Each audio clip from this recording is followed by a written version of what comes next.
বলবেন? হ্যাঁ বলুন। আচ্ছা, আপনার মেয়ের নাম অদ্রিজা পাল্লা? হ্যাঁ, কেন?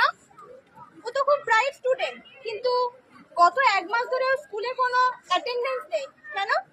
ওর কি কিছু হয়েছে? এই তো তুমি তুমি এতদিন স্কুলে কামাই করেছো কেন? ম্যাম আমার না জোরে। আপনি কি তুমি কি বলা থেকে আটকালেন? আপনি হাতটা ছাড়ুন ওর। তুমি বলো কি বলছো। ম্যাম আমাকে আমার বাবা মা বিয়ে দিয়ে দিচ্ছে, আমি এই বিয়ে করতে চাই না, জোর করে দিচ্ছে। আমি নিজের পায়ে দাঁড়াতে চাই, আমি পড়াশোনা করতে চাই, আমি এই বিয়ে করতে চাই না। আপনি ওকে জোর করে বিয়ে দিয়ে দিচ্ছেন?